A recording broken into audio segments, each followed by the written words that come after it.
doctor at the clinic. The sleepwalking had been kind of funny at first, but when it didn't stop, it started to freak me out. Sometimes, if I caught her as she was getting out of bed, she seemed completely awake, eyes open and everything. "Did Amma and Appa leave already?" Sana asked. She glanced behind her to the kitchen, as though expecting them to be eating. "A long time ago," I said, and checked my watch. 7 a.m. "Come on." I stood up. "It's late. Amma's going to be pissed if we don't hurry up." A dry cleaning business set time by the rising sun, and there were never enough hands. With the business so slow the last few years, there wasn't money to hire employees. Amma and Appa relied on us, and mostly me, to help out at every opportunity, before school, after school, during vacations, and summers. As Sana and I walked toward the car, I could almost see the tiny waves of heat trapped inside, ready to bake us alive. As soon as we opened the doors, the hot air poured out, pooling around our legs. Sana and I furiously rolled down the windows and adjusted the beach towels that kept the backs of our thighs from being scorched by the hot vinyl. I tossed my ponytail over one shoulder and jammed the key into the ignition. "Wait, Annie," Sana shouted. I sighed and slouched in my seat. Sana closed her eyes and began to mutter, talking to the car she had named Sally. The white Nissan Sentra was older than God, but Sana believed it just needed some coaxing.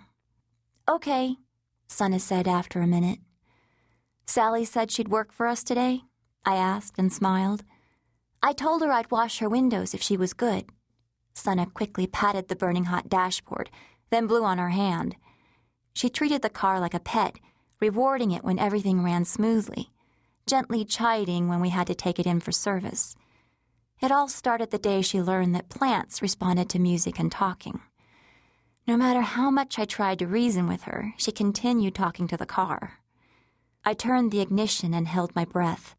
These last few days had been so odd, what with the Santa Ana winds starting up so early in the middle of summer instead of the fall, Sana's sleepwalking, the washing machines breaking down. Everything felt off balance. Sally sputtered to life, her guttural engine barely catching. One more day.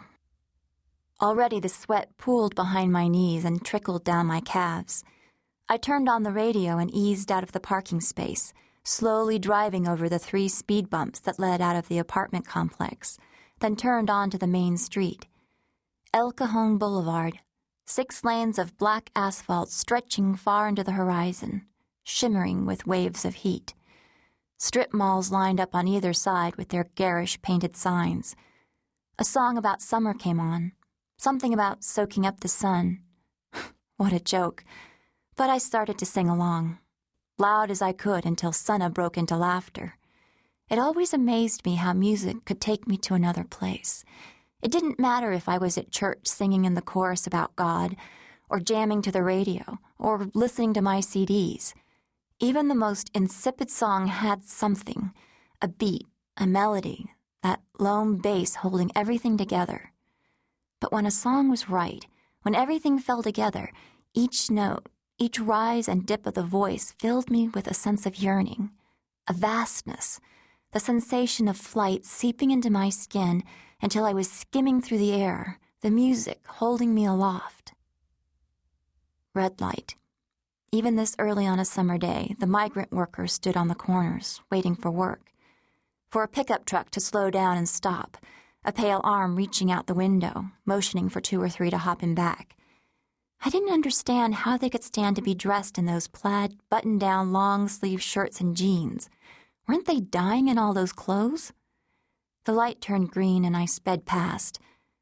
I flipped on the right turn signal, eased the car into the parking lot of one of the strip malls. I could see Amma through the glass walls of the dry cleaners. She was at the front, looking through the cash register. Damn! I stepped on the brake. What is she doing? I turned the wheel too quickly, making Sally squeal in protest, and parked in the alley behind Amma and Appa's van. Sana turned in her seat to look at me. I sat still for a moment and stared at the open back door of the dry cleaners. What were the chances? What was the worst Amma could do? There was plenty. But would she even know from looking at the receipts?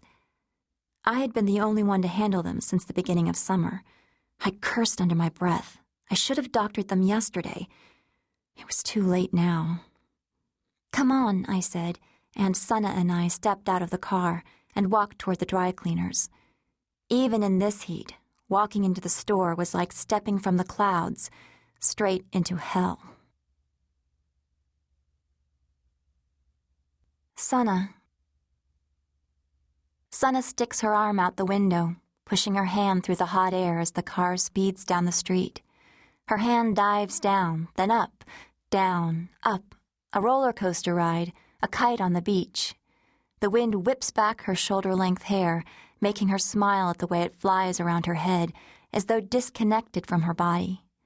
Sana hears her sister singing, and though Mina is but an arm's reach away, Mina's voice must travel oceans before Sana can register the voice she knows like it is her own. It has always been like this, since she was a baby. And even with the hearing aid, the sounds of the world filter into her mind, tinny and light as a wind chime swinging in a breeze. Sana closes her eyes, tries to guess which store they are going to pass next. "Tan to tan," she whispers to herself, and opens her eyes. 2 stores too early. They're only at Oriental Nails, too. She closes her eyes to try again. Red light. Open. He sits at the bus bench, not on the seat, but on top of the backrest, his feet splayed out on the bench, elbows on his knees, shoulders hunched forward, hands clasped in front. She can't quite see his eyes. His cap is pulled down too low, but she notices a scar the size of half an orange etched just to the right of his chin, like a crescent moon, Sana thinks. Moon says something out of the corner of his lips. The man next to him shakes his head no, then says something to make Moon smile, his scar flattening, stretching until it almost seems like a dimple. Maybe it is the sound of their radio, or the way Sana's arm is draped out the window, but Moon lifts his eyes to the street, to the car, for her. Sana freezes, unable to look away, caught in his gaze. In the lightning flash smile breaking across his face, he nods hello. Green light. Sana closes her eyes and tries to recapture the moment. She holds his face like a point of light suspended against the darkness. From across the oceans, Sana hears her older sister's voice, senses Mina sitting up straighter, and then he is gone, lost to the day. Sana returns for Mina. Mina. I braced myself for Amma's anger, walking quickly through the back of the store, dodging all the plastic-wrapped clothes suspended from the conveyor belt, and headed straight for the problem. "Hi, Amma," I said as casually as possible. My mother looked up from the receipts and frowned at my shorts and tank top. A lecture about the kind of clothes I was supposed to wear when I was working up front parted Amma's lips. But then she changed her mind, and instead waved some receipts. "Mina, have you checked these numbers?" Amma asked in Korean while looking over the slips. I placed my backpack on top of the counter and answered back in Korean, hoping to keep on Amma's good side. "Here, Amma," I said and took the receipts from her. "I've not had a chance to go over them. They are still unorganized. I will put them in order after I study for my SATs. The subject of my SATs immediately turned Amma's attention away from the receipts. "Have you been practicing?" she asked.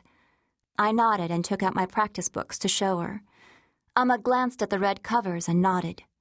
"Remember, Mina," Amma started lecturing, "you do not have another chance. Your senior year is very important. Mrs. Kim says that Jonathan only got into Stanford after he got a perfect score on his SAT. Which reminds me, Mrs. Kim has more books for you from that expensive preparation class Jonathan took last summer." I quietly nodded, but grabbed the counter, forcing all my hatred into the wood instead of my face. Mrs. Kim could go to hell and take along her